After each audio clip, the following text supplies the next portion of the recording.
was the reason why, retrospectively, everybody thinks the Second World War is the just war. And that's an illustration, I think, of how difficult it is to sort of unpick the truth of those questions.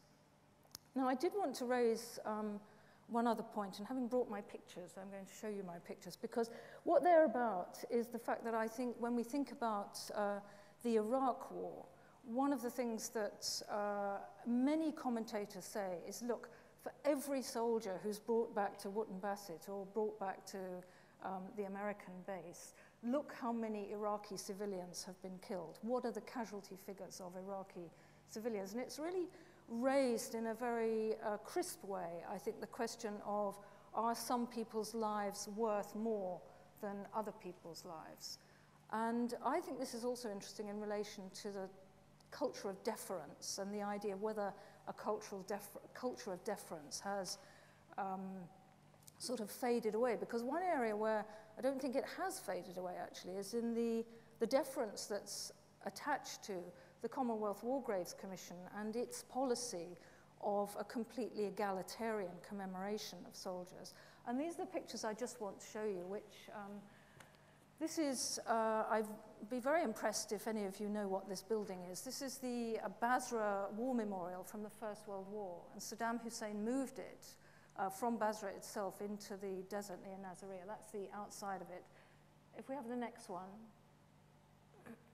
That's what, it's obviously very dilapidated now. It was discovered in the invasion of Iraq in 2003 by these photographs taken by British soldiers. And actually what they're interested in is their own regiment, which was the Black Watch, had a lot of casualties. But what I'm interested in is the casualties of the Indian Army. If you look at the next slide, these were commemorated by the Commonwealth War Graves Commission. And what you have is, these are two white British officers there named, 6 Indian Army officers. This is a Sikh regiment, so they're all Singh. And then this line here, and 149 other Indian soldiers. And in the next unit below, sorry, I hope I don't spike your eye, Nick, and 51 other Indian soldiers. What they did was they named the British officers, and they named the Indian officers, and they named the British rank and file men, and the Indian, of whom there were, listen, 33,000 Indian men, although they had their names, and they do have their names, and actually the War Graves Commission says after the war in Iraq, they might put up a memorial with all the names of the Indian soldiers on it. And it's just a very interesting historical example of something which has come up now in relation to the war in Iraq and the different value attached to different people's lives. Thank you very much, Michele. And do you think that the, again, that the personalization of death and the contrast that you've drawn, and that's an extraordinary one, between anonymous Indians who don't matter and named Brits who do. Do you think that the saturation media coverage encourages that? Because you see Sergeant X of whatever regiment it may be going through Wootton Bassett, but it's just 40 Iraqis killed in blast times subheadline. Do you think that that exacerbates it? Well, I think it does. I don't know if any of you followed this after 9/11. The New York Times tried to do detailed biographies of all the people who were killed in the World Trade Center, and I think it's quite a complicated thing, because I think we're now in a cultural moment where actually people are terribly interested in individual biographies. They're interested in individual life stories, and one of the things that academics now do, which I think is wonderful, I'm very keen on doing this, is sort of telling stories that have a much broader cultural or historical meaning through the lives of individual people, so that people can see how that works together. So I think that's part of the same phenomenon, actually. The other thing I wanted to ask you about was this concept of a just war. And clearly it's right that all of us immediately say World War II. But I'm interested, again, in the context of deference that you mentioned, in whether you think the Vietnam War was a defining point, in the sense that looking back now, we tend to say how stupid, in many ways, World War I was. But look at the way that conscientious objectors were regarded then. Nobody questioned the Second World War. Did the real questioning of wars, do you think, start with Vietnam? Well, I think that you can't really think about that question without drawing a contrast between Britain and the United States, because in the British context, the comparison is the First World War and the Second World War. And in the American context, the comparison is the Second World War and the Vietnam War. Yes. And I think it's quite difficult to move between those without taking that into account. I agree with that. What I was trying to do was to pinpoint if you like, a defining moment on both deference, but also, I think, on distrust of politicians, which has certainly been a phenomenon that we've all seen increase, not least in the last decade. Take Iraq. Everybody thinks oil, that Bush was swayed by oil.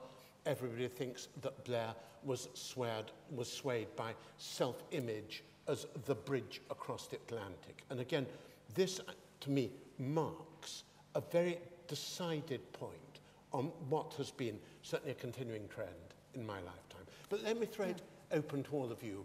Points, comments, questions to either Michele or Wayne, anything at all you want to contribute on this?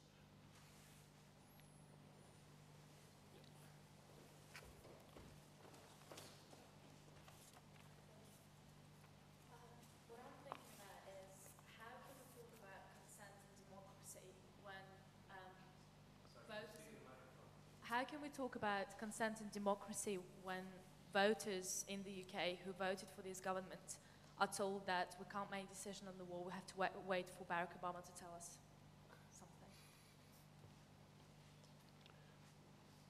something? Other points, I think, we'll take a number of points and then I'll ask Michele and Wayne to respond to them. My question is for Professor Parsons. You mentioned the question about trust and how the trust has been undermined pretty much by the way in which decisions were made regarding the Iraq War. And my question for you really is, do you think that in these times now we should be trying to press governments to work out a system for how they're going to reach decisions in the future for conflict in a way that we can actually have trust in? Because whilst on the one hand, one can say, well, we elected a government and we trust the government, and we recognize that, as you said before, in situations of war, there are issues of secrecy. You can't reveal everything to your electorate before you make a decision. But as a citizen, you have to trust that they will use that information wisely and that they won't embark on war without having the justification to do so. So I'm just wondering whether in the future we need actually to set out criteria whereby if there is to be a decision to go into war, we know what they're basing that decision on. This is a mini debate, and I don't want to encroach on Ray's session, but I'll take a couple more brief contributions, if there are any, before asking Michele and Wayne to respond also briefly. Yeah, it's a fascinating point you raised about groupthink earlier, and I think that it's interesting tie-in with what this lady was just saying about trust and the cult of the individual and how individuals reach decisions and in whose interest they do so. I don't think you're ever really going to eradicate that element. I'm not sure that's a question so much as a comment, but I think all processes are flawed somewhere along the line, dependent on the individuals participating in them. Thank you. One more? Should we? Okay. I can make one. Thank you very much. My name is Henry Nampandu from Uganda. In regard to the issue of personalization of war, I don't know whether this is a question of cultural differences. The fact that the Prime Minister has to write personal notes to the relatives of the deceased and